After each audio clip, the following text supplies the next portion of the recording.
High everyone, स्वागत छ तपाईहरुलाई टेक नेपाल युट्युब च्यानलमा। मोटो G51 को सक्सेसर मोटो G52 स्मार्टफोन चाहिँ इन्डियामा लन्च भइसकेको छ। एउटा कुरा के याद राख्नुला भने मोटो G51 स्मार्टफोन चाहिँ 5G भेरिएन्टमा लन्च भएको थियो, तर अहिले चाहिँ मोटो G52 4G भेरिएन्टमा लन्च भएको छ। त्यसैले साथीहरु यो स्मार्टफोन चाहिँ हाम्रो नेपालमा 30,000 भन्दा कम प्राइसमा लन्च हुनेछ। एक्चुअलमा साथीहरु यो स्मार्टफोनमा चाहिँ तपाईलाई एकदमै बेस्ट क्वालिटीको डिस्प्ले देख्न मिल्नेछ। यसमा चाहिँ तपाईलाई OLED डिस्प्ले देख्न मिल्नेछ। साथमा यो फोनको बिल्ड क्वालिटी र डिजाइन चाहिँ साथै एकदमै बवाल दिएको छ। आजको भिडियोमा साथीहरु हामी यसै स्मार्टफोनका स्पेसिफिकेसन तथा के कति प्राइसमा चाहिँ यो स्मार्टफोन हामीहरुलाई नेपालमा देख्न मिल्नेछ, साथै यो स्मार्टफोनका फिचरहरुको बारेमा पनि आज यसै भिडियोमा डिस्कस गर्ने छौं। त्यसैले साथीहरु भिडियोलाई एकछिन पनि स्किप नगरे अन्त्यसम्म हेरेर सबै जानकारी लिनु होला। त्यो भन्दा पहिला साथीहरु यदि कन्टेन्ट राम्रो लाग्छ भने चाहिँ च्यानललाई सब्स्क्राइब गरिदिनु होला र साथमा रहेको बेल नोटिफिकेसन प्रेस गरी नोटिफिकेसन अल गरिदिनु होला ताकि यस्तै भिडियोहरु तपाईलाई प्राप्त हुनेछ। साथीहरु भिडियो हेर्दै मन परेमा प्लिज भिडियोलाई लाइक पनि गरिदिनु होला। अब तपाईको टाइम वेस्ट नगरी लागौं भिडियोतर्फ। सबैभन्दा पहिला साथीहरु हामीहरु यो स्मार्टफोनको बिल्ड क्वालिटी अनि डिजाइनको बारेमा कुरा गर्ने छौं।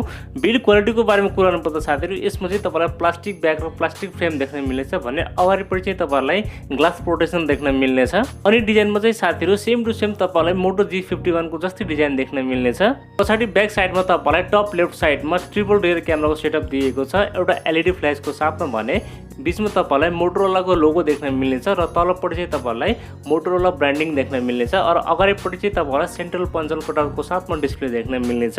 पछाडी ब्याक साइडमा चाहिँ साथीहरु तपाईलाई वाटर रिफ्लेक्टको डिजाइन देख्न मिल्नेछ, जसले गर्दा साथीहरु हामीलाई अलिकति प्रिमियम लुक यसमा देख्न मिल्नेछ। अब कुरा गरौँ साथीहरु यो स्मार्टफोनको डिस्प्लेको बारेमा। डिस्प्लेको कुरा गर्नुपर्दा साथीहरु तपाईलाई यो स्मार्टफोनमा 6.6 इन्चको एउटा OLED डिस्प्ले प्यानल देख्न मिल्नेछ। अब यो OLED डिस्प्ले प्यानल भनेको के हो भन्दाखेरि साथीहरु OLED डिस्प्ले भन्दा एक स्टेप माथिको डिस्प्ले पर्न जान्छ। यो साथमा तपाईलाई 90 हर्ट्ज को फास्ट रिफ्रेश रेट पनि दिएको छ भने 360 हर्ट्ज को टच स्याम्पलिङ रेट पनि तपाईलाई यसमा देख्न मिल्नेछ। यो डिस्प्ले चाहिँ साथीहरु फुल HD प्लस डिस्प्ले हो। साथमा 402 को PPI डेन्सिटी पनि हामीलाई यसमा देख्न मिल्नेछ।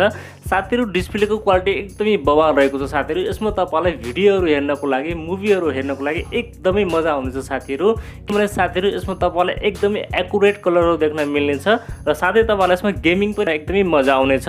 अब साथीहरु हामी कुरा गरौँ यो स्मार्टफोनको प्रोसेसरको बारेमा। यसमा चाहिँ तपाईलाई क्वालकम स्न्यापड्रागनको 680 प्रोसेसर देख्न मिल्नेछ, जुन एउटा 6 न्यानोमिटरमा बनेको चिपसेट हो। चिपसेट चाहिँ साथीहरु अहिलेको वर्षमा धेरै स्मार्टफोनहरुमा आएको छ। एकदमै ट्राइड एन्ड टेस्टेड चिपसेट हो। यो चिपसेटमा तपाईहरुले मिडियम सेटिङमा गेमिङ खेल्न सक्नुहुनेछ।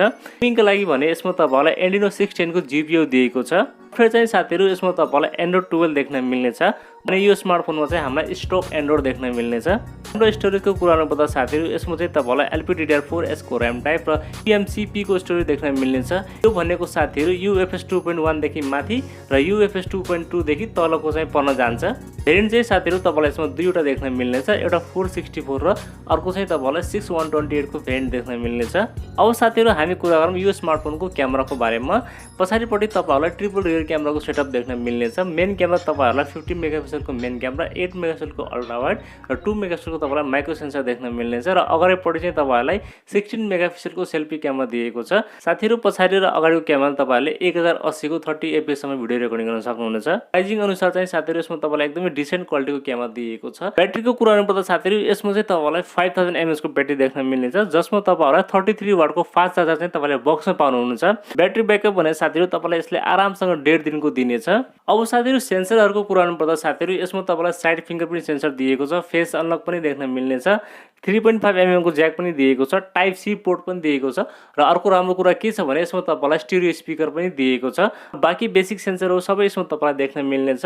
अब साथीहरु यसमा तपाईलाई दुई तीनवटा फिचर्स एकदमै राम्रो दिएको छ। एउटा NFC दिएको छ, अर्को चाहिँ तपाईलाई यसमा FM रेडियो दिएको छ। अब साथीहरु कुरा गरौँ हामी यो स्मार्टफोनको प्राइसिङको बारेमा। यो स्मार्टफोन चाहिँ साथीहरु इन्डियामा लगभग 13,500 को प्राइस सेगमेन्टमा लन्च भएको छ। यदि साथीहरु त्यो प्राइसलाई हाम्रो नेपालीमा कन्भर्ट गर्नु पर्दा 20 देखि 25,000 को बीचमा आउने गर्दछ। यदि साथीहरु यो स्मार्टफोन 25,000 भन्दा मुनि आउँछ भने एकदमै किलर स्मार्टफोन हुनेवाला छ, किनभने साथीहरु यसमा तपाईलाई जबरजस्त डिस्प्ले दिएको छ। लौ त साथीहरु यति नै थियो स्मार्टफोनको बारेमा। के तपाईहरु यो स्मार्टफोनको वेट गर्नुहुन्छ त र तपाईलाई यो स्मार्टफोनका स्पेसिफिकेसन कस्तो लाग्यो मलाई कमेन्ट गरिदिनु होला र केही सल्लाह सुझाव भएमा कमेन्ट गरिदिनु होला।